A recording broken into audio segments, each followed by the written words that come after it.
छोटू नाम का एक बच्चा बहुत ही गरीब था और उसका पिता अपाहिज था, जिसकी वजह से छोटू एक धोबी के यहाँ काम किया करता था। छोटू, ये ले जा कपड़े और इन्हें धो कर ला। जी, जो आप कहें, मैं कपड़े धोकर लाता हूँ। छोटू जिस नदी के किनारे कपड़े धोया करता था, वहाँ एक घाट था जहाँ पर लोग अपनों को चिता देने और मुंडन करवाने आते थे। एक दिन एक चिता वहाँ आई और लोगों ने नदी में कुछ पैसे चढ़ाए। छोटू मन में सोचता है, लोगों के पास खाने के पैसे नहीं हैं और ये लोग नदी में पैसे डाल रहे हैं।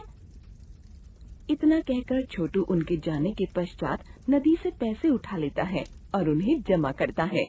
फिर वह धोबी के पास जाता है। छोटू, कपड़े धोकर आ गया? जी मालिक, आ गया। चल जा फिर खाना खा ले।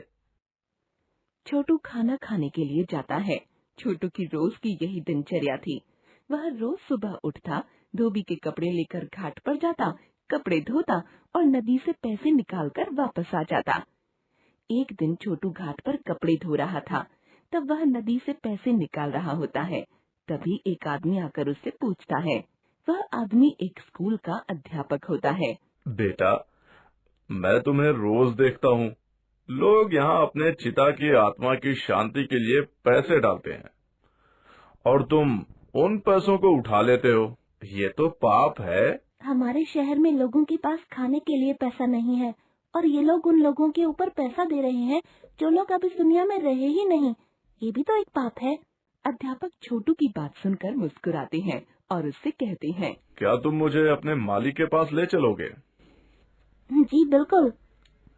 छोटू अध्यापक को लेकर धोबी घाट पहुंचता है और अपने मालिक को बताता है। मालिक, ये अध्यापक आपसे मिलना चाहते हैं। जी बताइए, ये बालक कौन है? ये बेचारा बहुत गरीब है। इसके पिताजी अपाहिज हैं जो गांव में रहते हैं, तो ये यहाँ कपड़े धोकर अपना पालन पोषण करता है। सब लोग इसे छोटू छोटू कहकर बुलाते हैं। बेटा, तुम स्कूल क्यों नहीं जाते? जब तक माँ की तबीयत ठीक थी तब तक मैं स्कूल जाया करता था, लेकिन जब से माँ गुजरी है, पिताजी के अपाहिज होने की वजह से मुझे काम करना पड़ता है और स्कूल जाने की कोशिश भी करी, लेकिन मेरे दिमाग में पढ़ाई की बातें घुसती ही नहीं। इसलिए मेरा दिमाग छोटा होने के कारण लोग मुझे छोटू छोटू कहकर बुलाते हैं। छोटू की बातें सुनकर अध्यापक बहुत प्रभावित होते हैं और छोटू से बोलते हैं। तुम चिंता ना करो छोटू, तुम बहुत आगे जाओगे। मेरा आशीर्वाद है तुमको। धन्यवाद अध्यापक जी आपका। मैं तुमसे मिलने आता रहूंगा। अगर कभी भी मेरी जरूरत हो तो मुझे जरूर बताना। जी बिल्कुल। ऐसा कहकर अध्यापक वहाँ से चले जाते हैं। दिन बीतते हैं। छोटू रोज की ही तरह कपड़े धोकर लाता है और धोबी उससे कहता है। देख छोटू, मुझे तुझे एक बात बतानी है। जी मालिक, बताइए। अब मैं धोबी घाट का धंधा बंद कर रहा हूँ और दूसरे शहर जा रहा हूँ, तो अब से तुझे काम पर आने की जरूरत नहीं है। जो आप कहें मालिक। इतना कहकर छोटू चला जाता है और नदी के घाट पर बैठकर मन ही मन सोचता है। अब तो धोबी घाट भी बंद हो रहा है। अब मैं क्या काम करूँगा और कहाँ जाऊँगा? कुछ समझ नहीं आ रहा है। एक काम करता हूँ, अध्यापक जी को बुलाता हूँ। छोटू अध्यापक को बुला कर लाता है और उन्हें बताता है। अध्यापक जी, एक मदद चाहिए आपसे। हाँ बताओ छोटू, कैसी मदद चाहिए? मैं तत्पर हूँ। अध्यापक जी, धोबी घाट बंद हो रहा है और अब मैं कोई काम नहीं कर रहा हूँ, तो मुझे बताइए कि अब मैं क्या करूँ? मैं अपने पिताजी की दवाई का खर्चा कैसे उठाऊंगा? जरा मुझे सोचने दो। जल्दी सोचिए अध्यापक जी। कुछ देर सोचने के बाद अध्यापक बोलता है। अरे हाँ, याद आया। देखो, जो तुम घाट से पैसे उठाया करते थे वो तुमने जमा करे हैं ना, तो उसी से तुम कोई नया धंधा शुरू करो। मैं इतना घबरा गया था कि मुझे ये सब याद ही नहीं आया। तुम यही करो। अच्छा, मैं चलता हूँ, मुझे थोड़ा काम है। इतना कहकर अध्यापक वहाँ से चले जाते हैं और छोटू घर जाकर अपने जमा किए हुए पैसों को लेकर एक धंधा शुरू करता है। वह एक छोटी सी चाय की दुकान खोलता है उसका ये प्रयास देखकर अध्यापक बहुत खुश होते हैं और उसकी दुकान पर आते हैं। अरे अध्यापक जी, आप आइए बैठिए। अरे वाह छोटू, तुमने तो बहुत ही अच्छी दुकान खोली है, बधाइयाँ तुम्हें। धन्यवाद अध्यापक जी, ये सब आपकी ही बदौलत हुआ है। ये सब तुम्हारी मेहनत का ही फल है छोटू। अरे ये सब छोड़िए, आप पहली बार मेरी दुकान पर आए हैं।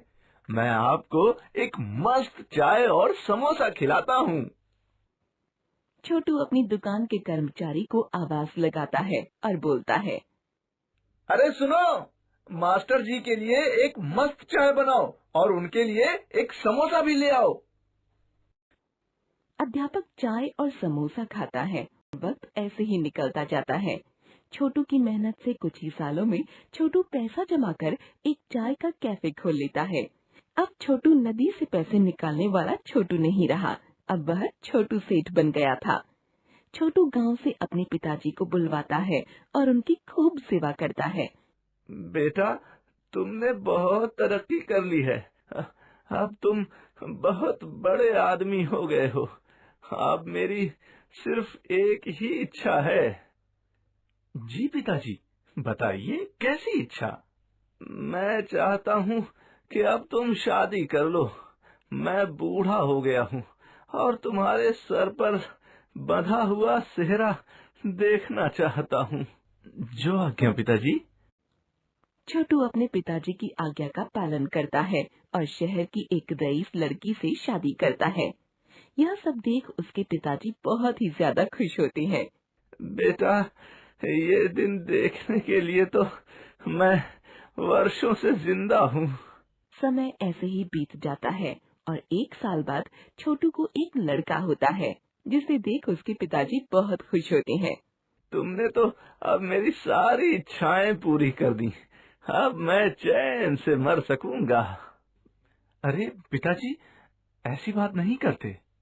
एक दिन छोटू सोचता है, मैं बहुत सेठ बन गया, मेरे पास बहुत पैसा आ गया, लेकिन एक बात अभी भी मुझे सताती है कि मैं अपने पिताजी को नहीं बता पाया कि मैं इस मुकाम पर आखिर कैसे पहुंचा। आज मैं सोच रहा हूँ कि उन्हें बता ही दूं। इतना सोचकर छोटू अपने पिताजी के पास जाता है और उन्हें बताता है। पिताजी, आज मैं आपको अपनी संघर्ष की कहानी बताना चाहता हूँ। बिल्कुल बेटा, मैं भी सुनना चाहता हूँ। पहले मैं नदी के किनारे कपड़े धोया करता था, तो वहाँ घाट पर जो लोग चिता जलाने आते थे, वो नदी में पैसे डाला करते थे। उन्हीं पैसों को जोड़ जोड़ कर मैंने अपना पहला धंधा शुरू किया था। ये सब सुनकर छोटू के पिताजी सदमे में चले जाते हैं और कहते हैं, बेटे, ये तो तुमने बहुत गलत किया।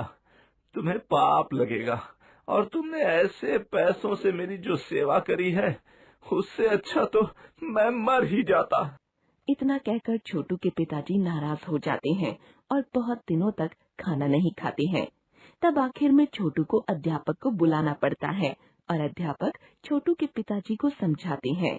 बाबूजी, छोटू ने जो भी किया उस स्थिति में बहुत जरूरी था। ये बात आपको भी पता है कि ये कितना गलत काम है। आप इस पाप का प्रायश्चित भी कर सकते हैं। वो कैसे भला? छोटू ने जितने पैसे नदी से निकाले थे, आप उतने पैसे कहीं अनाथ आश्रम में दान दे सकते हैं। ये बात छोटू के पिताजी को भी अच्छी लगती है और वह उस धनराशि को एक अनाथ आश्रम में दान कर देते हैं।